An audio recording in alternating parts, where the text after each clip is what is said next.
Hello students, how are you. तो आज हम इस वीडियो में क्लास 4th सोशल साइंस का चैप्टर 8th और एग्रीकल्चर कवर करेंगे। तो ये हमारी क्वेश्चन आंसर रिवीजन सीरीज चल रही है। तो यह इस रिवीजन सीरीज़ का चैप्टर नंबर 8 है। तो इसमें हम क्या क्या लर्न करने वाले हैं। सबसे पहले check point, fill in the blanks हम इस वीडियो में लर्न करेंगे। मैच द कॉलम लर्न करेंगे। उसके बाद right 2 example of the following. ठीक है, उसके बाद हमारा सी पार्ट जो आ जाता है वो आंसर दीज क्वेश्चन आ जाता है। उसके बाद D part think and answer, आपका एक क्वेश्चन होता है इसमें वैल्यू बेस्ड। उसके बाद एक्स्ट्रा क्वेश्चन आंसर जो मोस्ट इम्पॉर्टेंट है, मैंने अपनी तरफ से कुछ रखे हुए हैं, इन सभी को हम इस वीडियो में लर्न करेंगे। तो अगर आपने इस चैप्टर की एक्सप्लेनेशन की वीडियो नहीं देखी तो उसका लिंक मैं डिस्क्रिप्शन बॉक्स में डाल दूँगा, वहाँ से जाके आप उस वीडियो को देख सकते हो। उससे क्या होगा कि आपको चैप्टर को समझना बहुत ज़्यादा आसान हो जाएगा। इसके अलावा मैं क्वेश्चन आंसर रिवीजन सीरीज़ की प्लेलिस्ट का लिंक भी उसमें डाल दूंगा डिस्क्रिप्शन बॉक्स में। आप सारे चैप्टर वहाँ से जाके क्वेश्चन आंसर जो है सारे वहाँ से जाके आप देख सकते हो, उनको लर्न कर सकते हो। Now let us start this chapter. हाँ जी, चैप्टर 8th और एग्रीकल्चर। सबसे पहले हम चेक पॉइंट लर्न करेंगे। हाँ जी, तो फर्स्ट आ गया हमारा चेक पॉइंट में, the cultivation of land is called. तो आंसर आ जाएगा हमारा एग्रीकल्चर। ठीक है, आंसर क्या होगा हमारा एग्रीकल्चर। भूमि की खेती को कृषि कहा जाता है। ठीक है, इसका मतलब हो गया भूमि की खेती को कृषि कहा जाता है। उसके बाद most people in India are, next आ गया हमारा most people in India are farmers. तो ज़्यादातर जो इंडिया में जो लोग हैं वो क्या है, किसान हैं। भारत में ज़्यादातर लोग किसान हैं। तो आगे हमारा आ गया थर्ड, कहता है कि wheat is a food crops. तो wheat is a food crops, तो जो गेहूं है एक खाद्य फसल है। ठीक है, तो फूड क्रॉप्स वह होती है जिनको हम खाते हैं। ठीक है, नेक्स्ट आ गया हमारा fourth, jaggery is made from sugar cane. तो आंसर आ जाएगा हमारा शुगर केन। तो जैगरी होता है गुड़ आपका, तो जो कहता है कि गुड़ गन्ने से बनता है। ठीक है, तो गुड़ गन्ने से बनाया जाता है। ठीक है, तो गुड़ गन्ने से बनाया जाता है। आगे आ गया हमारा dash is the main producer of wheat and sugar cane. तो आंसर आ जाएगा हमारा उत्तर प्रदेश। तो आंसर आ जाएगा हमारा यहाँ पे उत्तर प्रदेश। कहता है कि उत्तर प्रदेश गेहूं और गन्ने का मुख्य उत्पादक है। प्रोड्यूसर होता है उत्पादक, ठीक है, पैदावार करने वाला। ठीक है, तो ये जो स्टेट है ना उत्तर प्रदेश, वहाँ पे सबसे ज़्यादा कनक और जो वीट है गेहूं जिसको बोल देते हैं, और शुगर केन गन्ने को ग्रो किया जाता है। हाँ जी, आगे रीड एंड आंसर में हमारा मैच द कॉलम आ जाता है। फर्स्ट आ गया, कहता है कि मैच करना है दोनों कॉलम्स को। राइस, तो देखना है हमने राइस कहाँ पे सबसे अधिक मिलते हैं। ठीक है, तो ये हमारा आंसर आ जाएगा बी, उड़ीसा और वेस्ट बंगाल में सबसे ज़्यादा राइस ग्रो किए जाते हैं। टी, और टी कहाँ पे मिलती है, यह हमारा आ गया ई, असम और वेस्ट बंगाल में सबसे ज़्यादा टी जो हमें मिलती है। उसके बाद वीट आ गया, जो गेहूं हो गया हमारा, तो इसका आंसर आ जाएगा डी, पंजाब और हरियाणा। ठीक है, पंजाब और हरियाणा में जो है मुख्य उत्पादक क्षेत्र है वीट का। तो आगे कॉफ़ी आ गया, कॉफ़ी कहाँ कहाँ पे होती है, तो कॉफ़ी हमारा आ गया ए, कर्नाटका और केरला। कॉफ़ी कर्नाटका और केरला, आंसर आ जाएगा ए। तो मिल्ट्स आ गया हमारा, मोटे अनाज जिसको बोल देते हैं, ये हमारा आ गया तेलंगाना एंड राजस्थान। ठीक है, तो सी आ जाएगा इसका आंसर, तेलंगाना एंड राजस्थान में यह ग्रो किए जाते हैं। उसके बाद हमारा आ गया write B part, write 2 examples of following. तो 2 एग्जाम्पल लिखनी है हमने इनकी। तो मिल्ट्स आ गया हमारा, तो ये आ जाएगा हमारा, हाँ जी, मिल्ट्स में हमारा ज्वार और बाजरा आ जाएगा। ठीक है, मिल्ट्स में हमारा ज्वार बाजरा आ गया, रागी भी आ सकता है इसमें। ठीक है, उसके बाद पल्सीस हमारी आ गई, इसमें मूंग आ गई, मसूर आ गई। ठीक है, सारी दालें इसमें आ जाएगी। तो कैश क्रॉप्स हमारी आ गई, शुगर केन हो गया, जूट हो गई, कॉटन हो गई, तो ये हमारी सारी कैश क्रॉप्स आ जाती। कैश क्रॉप्स वो होती है जिनका मेन पर्पज़ होता है कि इनको उगाना और मार्केट में बेचना। ठीक है, मेन पर्पज़ होता है कि फसल को उगा के पैसा कमाना, मार्केट में बेच के, कैश क्रॉप वह होती है। और हॉर्टिकल्चर क्रॉप्स, तो हॉर्टिकल्चर क्रॉप्स कौन सी होती है? फ्रूट्स हो गए, वेजिटेबल्स हो गई, फ्लावर हो गए, तो ये सारे हॉर्टिकल्चर में आ जाते हैं। तो लाइफ स्टॉक्स क्या होते हैं? हमारे जो पशु हम पालते हैं, ठीक है, जो एनिमल्स हम पालते हैं, जैसे काऊ हो गया, शीप हो गई, गॉट हो गई, ठीक है, तो ये सारे लाइफ स्टॉक्स में आ जाएंगे।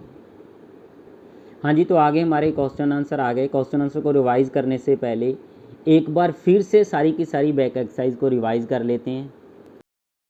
हाँ जी, class 4th chapter 8th agriculture, ये सोल्यूशन है हमारा। तो इसमें मैंने सारा कुछ टाइप करके रखा हुआ है ताकि कोई भी स्पेलिंग मिस्टेक ना हो आपकी। Check point fill in the blanks आ जाता है। कहता है कि the cultivation of land is called agriculture. The cultivation of land is called agriculture. भूमि की खेती को कृषि कहा जाता है। ठीक है, भूमि की जो खेती होती है उसको कृषि बोला जाता है। Most people in India are farmers. तो कहता है कि most people in India are farmer. तो भारत में ज़्यादातर लोग किसान हैं। ठीक है, तो भारत में ज़्यादातर लोग किसान हैं। Wheat is a food crops. तो जो वीट है, कनक बोल देते हैं उसको, गेहूँ बोल देते हैं इसको, तो वो क्या है? फूड क्रॉप्स है, मीन्स कि खाद्य पदार्थ है, खाने वाले पदार्थ है। तो जैगरी, तो jaggery is made from sugar cane. Jaggery होता है गुड़। गुड़ जो होता है गन्ने से बनाया जाता है। तो जो गुड़ होता है वह गन्ने से बनाया जाता है। तो Uttar Pradesh is the main producer of wheat and sugar cane. कहता है कि उत्तर प्रदेश गेहूं और गन्ने का मुख्य उत्पादक है। प्रोड्यूसर होता है पैदा करने वाला। ठीक है, तो ये प्रमुख स्टेट है जो व्हीट और शुगर केन को प्रोड्यूस करती है, इनका उत्पादन करती है। तो मैच द कॉलम आ गया आगे। तो राइस, तो राइस बी आ गया हमारा उड़ीसा एंड वेस्ट बंगाल में। टी असम और वेस्ट बंगाल आ गया। वीट पंजाब और हरियाणा आ गया। कॉफ़ी कर्नाटका और केरला आ गया। और मिल्ट्स राजस्थान एंड तेलंगाना आ गया। तो आगे हमारा write two example of the following. तो 2 एग्जाम्पल्स लिखनी से हमने इन सभी की। तो मिल्ट्स में ज्वार और बाजरा आ गया हमारा। ठीक है, पल्सिस में मूंग आ गई, मसूर आ गई, उर्द लिख सकते हो, जो भी दालें हैं किसी का भी नाम यहाँ पे आप लिख सकते हो। कैश क्रॉप्स आ गई हमारी, शुगर केन, जूट, कॉटन। तो वह फसलें जिनका उत्पादन किया जाता है उनको मार्केट में बेचने के लिए, तो वह सारी इधर आ जाती है इसमें। उसके बाद हमारा आ गया हॉर्टिकल्चर क्रॉप्स। तो फ्रूट हो गया, फ्लावर्स हो गया, वेजिटेबल हो गई, ये सारे इसमें आ जाते हैं। तो लाइव स्टॉक्स में जो जानवर हम अपने साथ रखते हैं, ठीक है, अपने आमदन को बढ़ाने के लिए, काउज हो गई, शीप हो गया, ठीक है, गॉट हो गई, बिफेलोज हो गई, वो सारे इसी में आ जाती हैं। तो फर्स्ट, हाँ जी, आगे हमारा सी पार्ट आ गया, आंसर दीज क्वेश्चंस। तो कहता है कि why can people grow many crops in India. Why can people grow many crops in India. तो कहता है कि भारत में लोग कई फसलें क्यों उगाते हैं। तो बहुत तरह की फसलें भारत में उगाई जाती, क्यों उगाते हैं लोग, ठीक है। तो आंसर आ गया हमारा, कहता है कि India has a favourable climate, fertile soil and good irrigation facilities to grow crops. तो कहता है कि जो हमारा इंडिया है, फेवरेबल क्लाइमेट, उपयुक्त जिसको बोलते हैं, अनुकूल जलवायु, फेवरेबल हो गया अनुकूल जलवायु, ठीक है। तो इंडिया का जो जलवायु है अनुकूल है इसके, ठीक है। और ज़मीन उपजाऊ है, फर्टाइल होता है उपजाऊ। और गुड इरीगेशन, अच्छी सिंचाई की व्यवस्था है।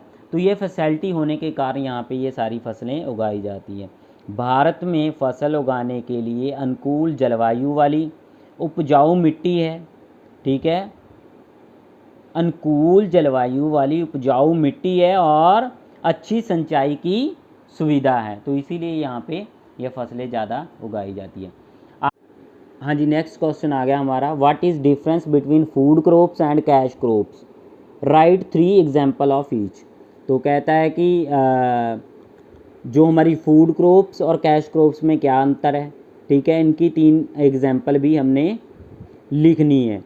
तो मीन की खाद्य फसलें और नकदी फसलों के बीच में अंतर क्या है, प्रत्येक के 3 उदाहरण लिखें, ठीक है। तो पहले हम देखेंगे, ये देखिए ये सारा मैंने क्वेश्चन से उठा के लिखा हुआ है। Difference between food crops and cash crops means खाद्य फसलों और नकदी फसलों के बीच में अंतर है। क्या अंतर है, नीचे देखते हैं। पहले आ गया फूड क्रॉप्स, ठीक है, तो the crops which are grown to be eaten are called food crops. तो फूड क्रॉप्स कौन सी होती है, the crops which are grown to be eaten are called food crops. हाँ जी, जिन फसलों को खाया जाता है, जिन फसलों को खाया जाता है उन्हें खाद्य फसलें कहा जाता है, ठीक है, क्लियर हो गया। तो कैश क्रॉप्स देख लेते हैं। कहता है कि the crops which are grown to be used in industry और for sale in the market are called cash crops. The crops which are grown to be used in industry और for sale in the market are called cash crops. वह फसलें जो उद्योगों में या बाज़ार में बिक्री के लिए प्रयोग की जाती है उन्हें नकदी फसलें कहते हैं, ठीक है। वह फसल कोई भी फसल है जिनको बाज़ार में बेच दिया जाता है, ठीक है, मेन पर्पज़ पैसा कमाना होता है, इनका प्रयोग इंडस्ट्री में होता है, ठीक है, तो इन सभी को हम कैश क्रॉप्स बोलते हैं। तो पहले फूड क्रॉप्स की एग्जांपल देख लेते हैं, राइस, व्हीट, पल्सेस, तो ये सारे फूड क्रॉप्स में आ जाते हैं, ठीक है। तो यहाँ पे कैश क्रॉप में हमारा शुगर केन, कॉटन, जूट, तो ये सारे हमारे किस में आ जाते हैं, कैश क्रॉप्स में। तो नेक्स्ट क्वेश्चन आ गया हमारा, what had led to an increase in agriculture production since independence. हाँ जी, कहता है कि आज़ादी के बाद से जो कृषि उत्पादन में क्या वृद्धि हुई है, ठीक है, क्या इंक्रीज़ हुआ है। तो आंसर आ गया हमारा, agriculture production is increase after independence due to following reason. तो इसका मतलब हो गया निम्नलिखित कारणों से स्वतंत्रता के बाद जो हमारी कृषि उत्पादन में वृद्धि हुई है, ठीक है। तो निम्नलिखित कारण दिए हुए हैं, इसी के कारण स्वतंत्रता के बाद जो हमारी कृषि या खेती बाड़ी के उत्पादन में वृद्धि हुई है। तो पहला है use of better seeds, use of better seeds means कि बेहतर बीजों का उपयोग। अब किसान अच्छे बीज ग्रो करते हैं तो उससे फसल भी अच्छी होती है। स्प्रेड ऑफ इरिगेशन एरिया, सिंचाई क्षेत्र का फैलाव, स्प्रेड होता है फैलना, स्प्रेड ऑफ इरिगेशन एरिया, सिंचाई क्षेत्र का फैलाव। Use of fertilisers and pesticides, use of fertilisers and pesticides, तो उर्वरकों और कीटनाशकों का उपयोग। फर्टिलाइज़र जो खादें वगैरह होती हैं, ठीक है, पेस्टिसाइड कीटनाशक होते हैं फसल को बचाने के लिए कीड़ों से, तो इसका प्रयोग स्प्रे किया जाता है। फर्टिलाइज़र होते हैं उनका उत्पादन बढ़ाने के लिए, न्यूट्रिएंट्स पूरे करने के लिए उनको जो चाहिए वो सारा कुछ फर्टिलाइज़र से पूरा किया जाता है। Use of tractors and machinery, तो ट्रैक्टर और मशीनरी का प्रयोग किया जा रहा है यहाँ पे, ठीक है। बड़ी बड़ी मशीन्स आ गई है एग्रीकल्चर में जिसने एग्रीकल्चर उत्पादन को बढ़ाया है। तो आगे हमारा फोर्थ क्वेश्चन आ गया, कहता है कि how are cows, buffaloes and bullocks useful to us. तो कहता है कि how are cows, buffaloes and bullocks useful to us. हाँ जी, गायें, भैंस और बैल, ठीक है, गाय, भैंस और बैल हमारे लिए कैसे उपयोगी हैं। तो cows and buffaloes and bullocks are useful to us because, कहता है कि गायें और भैंस और बैल हमारे लिए उपयोगी हैं क्योंकि cause and buffaloes give us milk, तो जो काउज है, ठीक है, गाय और भैंस है हमारे, क्या देती है, दूध देती है। Their waste is use as manure, manure होता है खाद, ठीक है, जो घरेलू खाद होती है उसको बोल देते हैं। तो कहता है कि गाय और भैंस हमें दूध देती है, जो उनके जो बैक बचा होता है ना, उसका गोबर वगैरह होता है, ठीक है, उन सभी का प्रयोग खाद्य के रूप में खेतों में किया जाता है, ठीक है। तो इन सभी का जो वेस्ट होता है ना, मीन्स कि इनका गोबर गाय भैंस का, तो इनका प्रयोग क्या किया जाता है, खाद के रूप में खेतों में किया जाता है। बुलक्स आर, बुलक्स हमारे बैल हो गए, bullocks are use to plough field, draw water from wells और पुल कार्ट्स।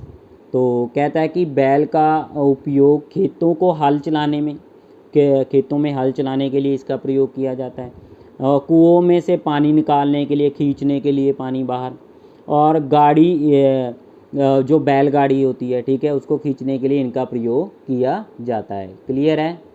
हाँ जी, आगे क्वेश्चन नंबर 5 आ गया, write the names of 3 states where inland fishing is popular. तो 3 राज्यों के नाम लिखने हैं जहाँ पे इनलैंड फिशिंग जो है लोकप्रिय है। तो आंसर आ गया 3 states where inland fishing is popular are. तो ये सारा मैंने क्वेश्चन से लिया हुआ है। 3 states where inland fishings are popular, Andhra Pradesh हो गया, वेस्ट बंगाल हो गया और असम हो गया। आंध्र प्रदेश, वेस्ट बंगाल और असम। तो आगे हमारा थिंक एंड आंसर में पहला क्वेश्चन आ गया है, Jagraj Singh a farmer living in Bikaner Rajasthan, how he owns a small plot of land. तो कहता है कि जगराज सिंह जो है बीकानेर राजस्थान में रहता है, ठीक है, तो उनका अपना खुद का एक छोटा प्लॉट है। Which crop should he shown, shown होता है बीजना, उसे कौन सी फसल बोनी चाहिए, ठीक है, या उगानी चाहिए। मीन कि जगराज सिंह बीकानेर राजस्थान में रहने वाला किसान है, वह एक छोटे से जो भू भाग का मालिक है, ठीक है, ज़मीन का टुकड़ा है उसका अपना एक, तो उसे कौन सी फसल बोनी चाहिए। तो he should sow jowar, bajra and ragi. तो उसको ज्वार, बाजरा और रागी की बुआई करनी चाहिए, ठीक है, शो होता है बीजना चाहिए इनको, बिकॉज क्योंकि these crops grow in hot and dry climate. तो क्यों बीजना चाहिए, because these crops grow in hot and dry climate. तो Bikaner Rajasthan has hot and dry climate, क्योंकि यह फसलें गर्म और खुश्क जलवायु में उगती है, ठीक है। तो ज्वार, बाजरा और रागी जो फसलें हैं गर्म और जो ड्राई होता है, ठीक है, सूखा जलवायु होता है वहाँ पे उगती है, ठीक है, इनको पानी की भी कम ज़रूरत पड़ती है। तो कहता है कि बीकानेर राजस्थान में गर्म और खुश्क जलवायु है, ठीक है। तो इसी प्रकार ये जो ये फसलें हैं, ज्वार हो गया, बाजरा, रागी हो गया, बीकानेर राजस्थान में ग्रो की जाती है। तो एक्स्ट्रा क्वेश्चन आ गए हमारे। तो पहला है व्हाट इज़ एग्रीकल्चर, ठीक है, व्हाट इज़ एग्रीकल्चर। तो कृषि क्या है। The cultivation of land is called agriculture. तो भूमि की खेती को कृषि कहा जाता है, भूमि की काश्त को कृषि कहा जाता है। क्लियर है। What is horticulture. तो हॉर्टिकल्चर क्या होता है। The cultivation of fruits, flowers and vegetable is called horticulture, ठीक है। बागवानी क्या है। कहता है कि फल, फूल और सब्जियों की खेती को बागवानी कहा जाता है। तो आगे हमारा आ गया third, what is marine fishing. हाँ जी, कहता है कि मरीन जो फिशिंग है क्या है, ठीक है। तो इस बताना है कि ये क्या होती है। तो catching fish from sea is called marine fishing. तो मरीन का मतलब समंदर से रिलेटेड है, ठीक है। तो कहता है कि समंदर से मछली पकड़ने को मैरीन फिशिंग कहा जाता है।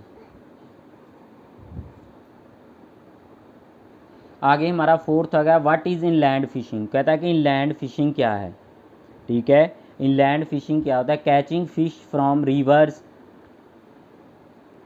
Canals, lakes and ponds is called inland fishing. Means कि नदियों, नहरों, झीलों और तालाबों में, नदियों, नहरों, झीलों और तालाबों में मछली पकड़ना, ठीक है। तो इन सभी से जो मछली पकड़ते हैं उसको क्या बोलते हैं, इनलैंड फिशिंग बोलते हैं। इन का मतलब होता है अंदर, तो याद रखना इनका मतलब होता है अंदर। तो इंडिया के अंदर वाले हिस्सों में तालाब वगैरह हो गए, ठीक है, नहरें हो गई, तो उनमें जो मछली पकड़ते हैं उनको इनलैंड बोलते हैं। तो मरीन जो होती है वो समंदर से पकड़े जाने वाली मछली होती है।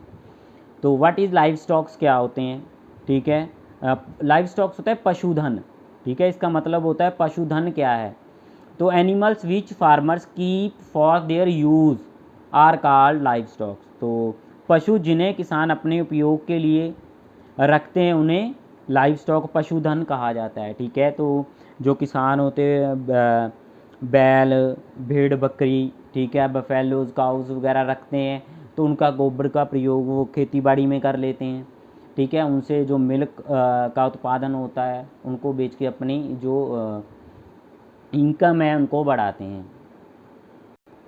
हाँ जी, तो इसी के साथ ये हमारा चैप्टर कंप्लीट होता है। वीडियो अच्छी लगी तो चैनल को सब्सक्राइब कर देना, घंटी वाला बटन प्रेस कर देना ताकि मेरी आने वाली वीडियो का नोटिफिकेशन आप तक पहुंच पाए। Thanks for watching this video.